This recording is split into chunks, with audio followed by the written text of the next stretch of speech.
it's the dream, but one soul lies anxious, wide awake, fearing all manner of cool sags and rain.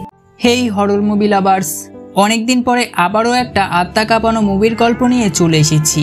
আমাদের কাছে Joker শব্দটা খুবই সাধারণ বা মজাকর বিষয়, কিন্তু পর্দার আড়ালে জোকার শব্দটা একটা আতঙ্কের নাম, যেখানে তাকে নাকি রাতের অন্ধকারে গ্রামের এখানে সেখানে দেখা যেত, আর এরই সাথে গায়েব হয়ে যেত বাচ্চা। এই মুভিটি ভৌতিক মুভিগুলির মধ্যে one of the best movie. আমি শিওর গল্পটি দেখলে আপনিও রাতের বাইরে বেরোতে ভয় করবেন। তো যাই হোক, আমি সোহান, শেষ পর্যন্ত আমার সাথে অবশ্যই থেকো।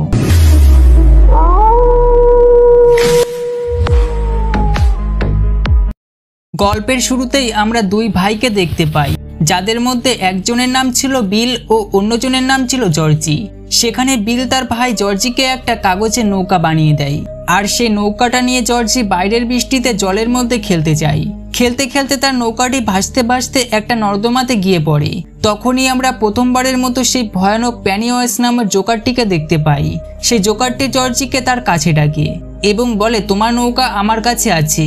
জর্জি যখন নৌকাটি নিতে তার কাছে যায়, তখন সেই জোকারটি জর্জিকে কামড়ে ধরে এবং নর্দমার মধ্যে টেনে নিয়ে চলে যায়। তারপর তাকে আর কেউ কখনোই খুঁজে পায়নি, আর এই জন্য বিল সবসময় নিজেকে অপরাধী মনে করত। এরপর আমরা 1 বছর পরে একটা স্কুল দেখতে পাই। সেখানে পরীক্ষার শেষ দিন ছিল এবং এরপরে গরমের ছুটি পড়ে যাবে, তাই 4 বন্ধু মিলে কথা বলছিল তারা এই ছুটিতে কি করবে। অন্যদিকে ব্যাবেলি ও তার বন্ধু ব্যানকে আমরা দেখতে পাই। তারপর গল্পের শেষ ছেলেটিকে দেখানো হয়, যার নাম ছিল মাইক। সে ফার্ম হাউসে কাজ করত এবং ভেড়ার মাংস বিক্রি করত। তো যাই হোক, মাইক মাংস নিয়ে দোকানে যাচ্ছিল। ঠিক সেই সময় রাস্তার ধারে একটা অদ্ভুত দরজা দেখতে পাই এবং সেখান থেকে কিছু জ্বলন্ত হাত বাইরে বেরোনোর চেষ্টা করছিল। এরপর দরজাটি হঠাৎ করেই খুলে যায়, আর মাইক সেখানে পেনিওয়াইজকে প্রথমবারের মতো দেখতে পায়। তার ভয়ানক রূপ দেখে মাইক ভয় পেয়ে সেখান থেকে পালিয়ে যায়। এর পরের দৃশ্যে দেখানো হয় স্ট্যানলির দিকে। সে সবসময় প্রচণ্ড ভয় পায়, আর এই ভয় পাওয়ার মূল কারণ হলো পেনিওয়াইজ। সে সবসময় বাচ্চাদের ভয় দেখায়। এরপর ব্যানকে আমরা একটা লাইব্রেরিতে দেখি। সেখানে বসে সে গল্পের বই পড়ছিল। ঠিক তখনই তার পিছনে একটা লাল বেলুন সে দেখতে পায়। তার কাছে বিষয়টি একটু অদ্ভুত লাগে, এই জন্য সে বেলুনের পিছু পিছু লাইব্রেরির বেসমেন্টে চলে যায়। সেখানে অন্ধকারে একটা মাথা কাটা ব্যক্তিকে সে দেখতে পায়। সেই মাথা কাটা ব্যক্তি ব্যানের দিকে আসতে থাকে। ব্যান অনেক ভয় পেয়ে যায় এবং দৌড়ে সেখান থেকে বাইরে বেরিয়ে যায়। বাইরে বেরোতেই ব্যান কিছু বদমাশ ছেলেকে দেখতে পায়।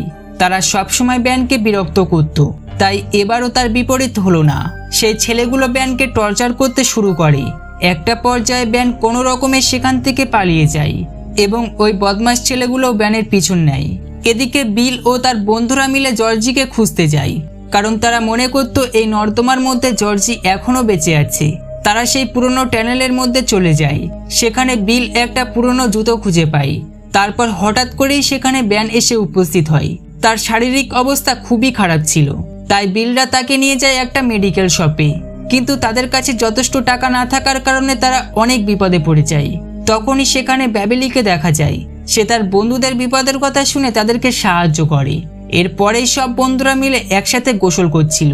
তবে গোসলের পর এনি ব্যানের একটা বই বার করে, যার মধ্যে ছিল শহরের পুরনো ছবিগুলো।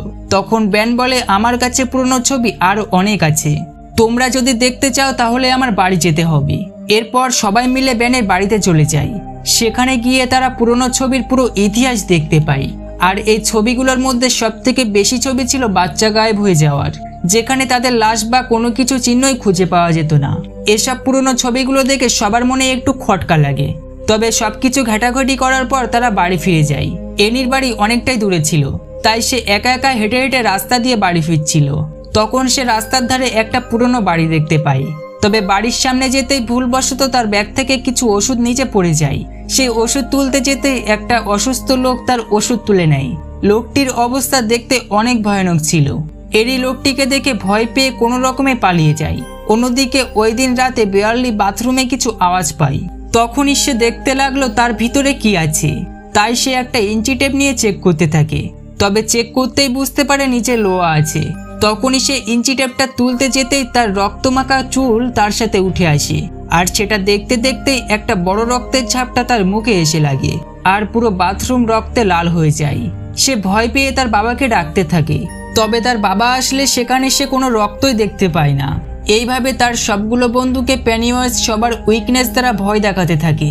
তো যাই হোক, এর পরের দিন সবাই একটা জায়গায় এসে সবার সাথে ঘটে যাওয়া সব ঘটনা সবাইকে শেয়ার করতে থাকে। সবকিছু শুনে ব্যান বলে, আমার মনে হয় ঘটনাগুলো 27 বছর পর পর ফিরে আসে। প্রথমে 1908 পুরনো শহরে আগুন লেগে গেছিল, তারপর 1935 সাল, মানে 27 বছর পর পর পুরো শহর আবার নতুন করে তৈরি হয়।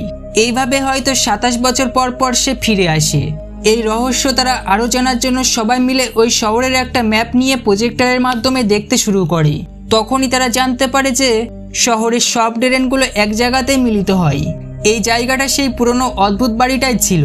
সেই বাড়ির পাশে একটা কুয়ো ছিল, আর সব ড্রেনগুলো মিলিত হয় ওই কুয়োতে। ঠিক সেই সময় স্ক্রিনে আমরা একটা জোকারের ছবি ভেসে উঠতে দেখি। তারপরে সেই জোকারটি ধীরে ধীরে স্ক্রিন থেকে বাইরে বেরিয়ে আসে এবং সবার উপর আক্রমণ করে দেয়। কিন্তু সবাই বুদ্ধি করে কোনো রকমে ঘর থেকে বাইরে বেরিয়ে আসে, আর তারা বেঁচে যায়। অর্থাৎ জোকার নিজের রূপ নিয়ে বাইরে কাউকেই ক্ষতি করতে পারবে না, সে অন্ধকারে সবাইকে ক্ষতি করতে পারবে। তারপর তারা ঠিক করে তারা ওই পুরনো বাড়িতে যাবে এবং এর শেষ দিকে ছাড়বে। এই জন্য তারা সবাই মিলে ওই বাড়িতে পৌঁছে যায়। সেখানে পৌঁছে সবাই শত্রুর মোকাবেলা করার জন্য প্রস্তুত হয়ে পড়ে, কিন্তু পেনিওয়াইজ বিভিন্ন ছলনায় সবাইকে আলাদা করে ফেলে এবং একে একে সবাইকে আহত করতে থাকে। ঠিক সেই সময় বেবেলি একটা রড নিয়ে পেনিওয়াইজের মাথার মধ্যে ঢুকিয়ে দেয়, আর এতে করে পেনিওয়াইজ কিছুটা আহত হয়ে পড়ে এবং সেখান থেকে পালিয়ে যায় সেই কুয়োর মধ্যে। এরপর সব বন্ধুরা মিলে বাইরে বেরিয়ে আসে। এরপর কিছুটা দিন পার হয়ে যায়। একদিন রাতের বেলা পেনিওয়াইজ বেয়ার্লির বাড়িতে চলে যায় এবং তারপর তাকে ছলনায় অজ্ঞান করে সেখান থেকে নিয়ে চলে যায়। এসব কথা শুনে তার বন্ধুরা ঠিক করে তারা সেই কুয়োর মধ্যে যাবে এবং বেয়ার্লিকে বাঁচাবে। তাই পরের দিন সকালে সব বন্ধুরা একসাথে মিলে সেই কুয়োর কাছে পৌঁছে যায় এবং একটা দড়ির সাহায্যে সেই কুয়োর মধ্যে সবাই প্রবেশ করে। সেখানে পৌঁছে তারা অনেকগুলো মৃতদেহ দেখতে পায়, যেগুলো সব উপরে ভাসছিল। সেখানে বেয়ার্লিকেও দেখা যায়, তবে তার সব বন্ধুরা গিয়ে ডাকাডাকি করলে তার জ্ঞান ফেরে। তখনই তারা বুঝতে পারে ভয়টাই হলো বড় শক্তি।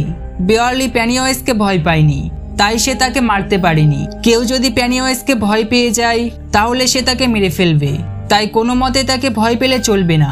তখনই বিল তার 1 বছর আগে হারিয়ে যাওয়া ছোট ভাইকে দেখতে পায়। তার ছোট ভাই একটা কাটা হাত নিয়ে বিলের সামনে চলে আসে আর তাকে বলে, বিল, আমাকে ক্ষমা করে দাও, আমি তোমার বানানো নৌকাটা ফিরিয়ে আনতে পারিনি, কারণ এত জোরে বৃষ্টি হচ্ছিল যে নৌকাটা ড্রেনের মধ্যে পড়ে যায়। আর তখনই একজন আসে আর আমাকে নিয়ে চলে যায়। সেদিন আমি তোমার কাছে ফিরে যেতে পারিনি, আমাকে বাড়ি নিয়ে চলো, আমি বাড়ি যেতে চাই, আই মিস ইউ বিল। তখন বিল বলে, তুমি তো আসল জর্জি নও। এটা বলে বিল তার দিকে গুলি করে, আর ঠিক তখনই জর্জির চেহারাটা জোকারে পরিণত হয়ে যায়।